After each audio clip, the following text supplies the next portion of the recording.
our featured conversation today, creating a social media marketing action plan. Let me just fire it off here. Say, who has one? Who's operating right now with a written plan for social media marketing? Now the hand goes down over here. It's written. Angel, Eric, let me call upon you. We never see you guys. Hardly. So let me just ask, what's in your plan? What kind of elements are in your plan?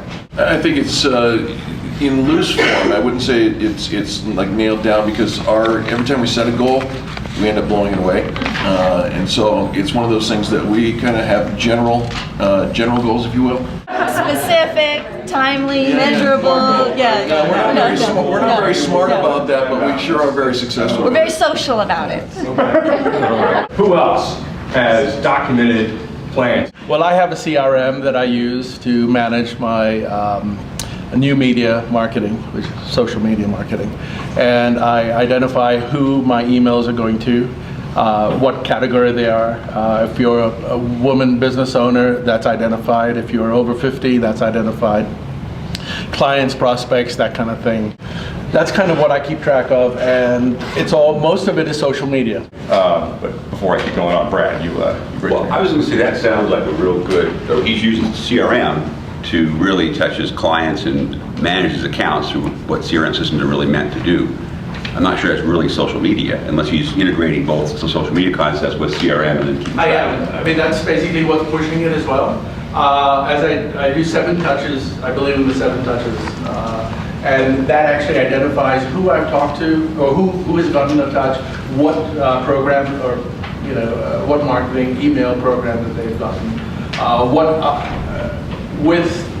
I can actually identify how long they've been on the web page and what article they've looked at, what they've, basically how they can get through that.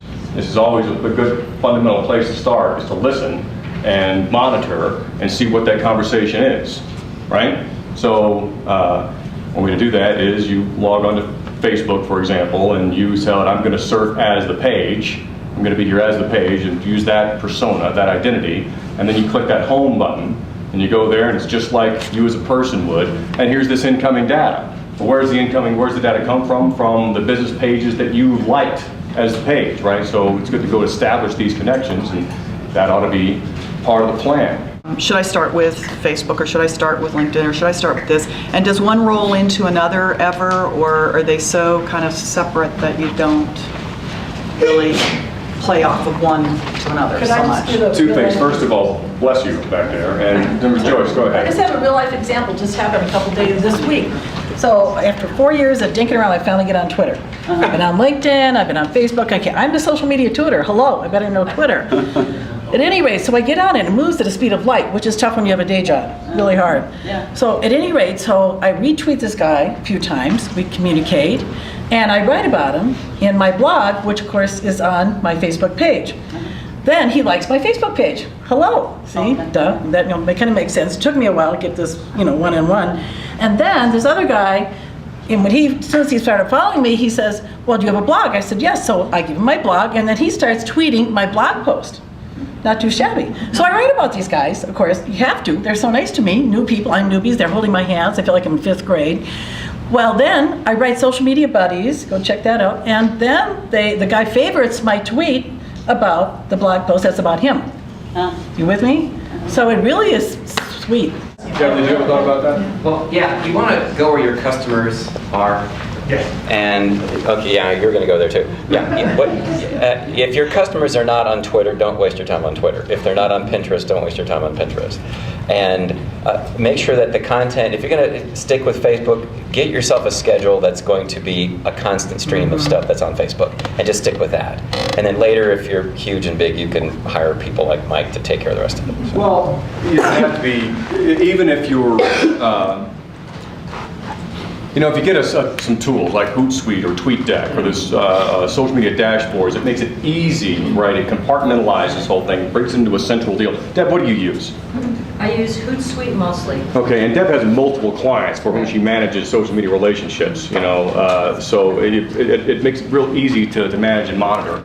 So one of the things I'm doing that I picked up from another social media group was using a tool called Woobox. I'm sure some of you guys use this. It's WOOBOX. It's called Woobox, and what that does for Facebook is it allows you to do contests, sweepstakes, giveaways, all of those things, and it's like $30 a month, and it allows you to do all those things while still staying in compliance with all of Facebook's rules, standards, laws regarding all of those giveaways, all of those kind of things. So that's one of the things that I'm trying to do, is be more interactive with those kind of things through Facebook, not just posting content, but having the content be interactive. John Bahalik and I think it was last week, it was last Friday, we got invited to go speak to a contingency from the Jordanian government. Yeah, about social media. Jordan's good, guys, right? Because we fund their military. Thank you for doing that. It was a they're very nice, very cordial. We got to go out to Lowry Air Force Base, and we were asked to do that because of relationships that we built, by the way, largely through the South Denver Chamber. The Jordan Armed Forces have a relationship that with the Colorado National Guard, and it was interesting because we weren't allowed to say we were going to go do this until it was after it was over. But now I can talk about it. In researching all this, I had to go determine about how pervasive this stuff was in Jordan, and it's very much the same. It's very similar in the way it comes together. And I'm reading articles about, and there are people just like are here, about people looking at social media and trying to crack this nut, trying to see how to do this and how to go about this. And they're professionals, journalists, salespeople who are blogging about their experience in social media marketing in these different mediums, in these internet social networks, and they are coming to the conclusion that Twitter is great if you are a celebrity or a politician, or if you have a large following and you need to or there's a benefit to you to decrease the perceived distance between you and this audience. But Facebook is more about conversations with real people. So this is, and I wish I'd said that, right? Somebody in Jordan said it. Now I'm just repeating.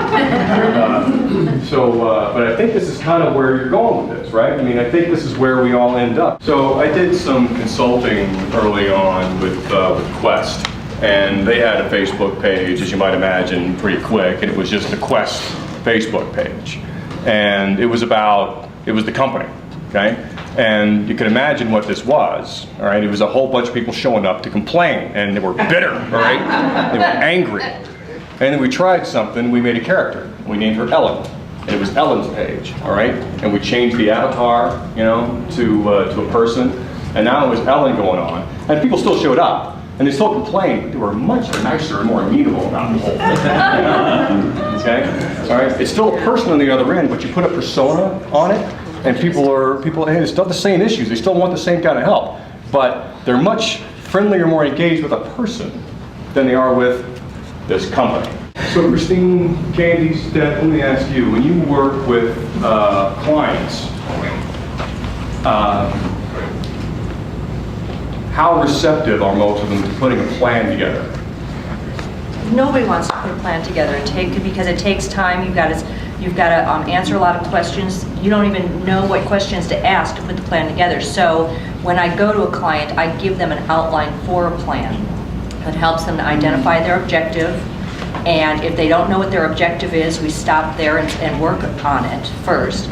And so putting the plan together is often something that they just don't even want to deal with. So I try and kind of grease the skids by giving them an outline for this is what a plan looks like.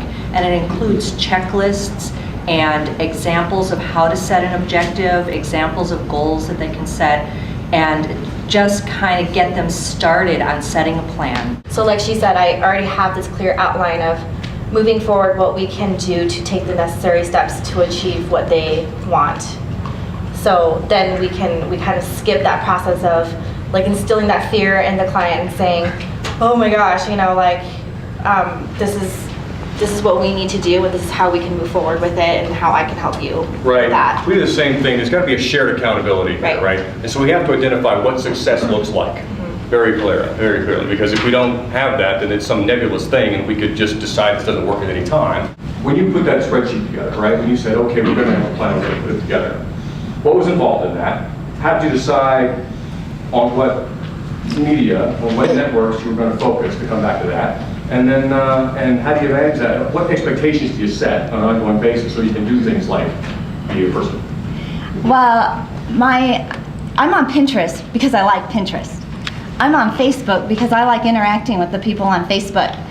Twitter is a piece that gives, almost like your Jordanian folks, this is our way of letting people know, hey, we're here, you can reach us, you can follow us, here's stuff we're interested in. And so when we picked all of the different elements, I found when everything new came aboard, okay, so now Google+. And so we all just kind of took our little circle that was already developed on Facebook and we all ran over here, and now we're on Google together. And it seemed a little redundant to me to be in so many different social media platforms. Now Google+ has its incredible advantages, because if people are searching Google, you definitely want to make sure your business, your brand is present and it rises to the top. And that's, so I think we create that culture that we want to be found over on Google+. But the rest of it is I want to interact. The thing about this is that it's not going to surprise me in 5 years if we're looking back at Facebook and said that was a cute thing to change the world, okay? And it was this thing, right? And if you follow this stuff that they do, they go make money right now, and their stock, you can kind of see the chinks in their armor, all right? MySpace was huge at one point. Remember MySpace? Because not everybody does, okay? And they went away. They screwed it. They screwed it up.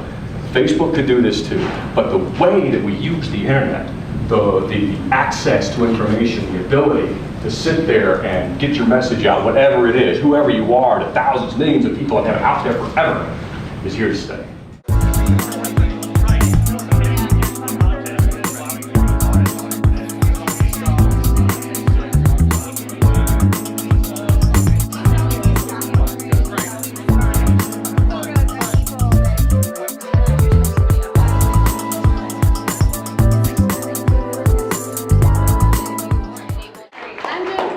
We talked about the business page versus your personal page. And actually, as I was thinking when we were talking about it, there's a key to that. You can go in and post as the company or as yourself, but you have to make yourself the owner of that business page. And that'll allow you on the very top of your business page to toggle back and forth whether or not you post as yourself or as a business.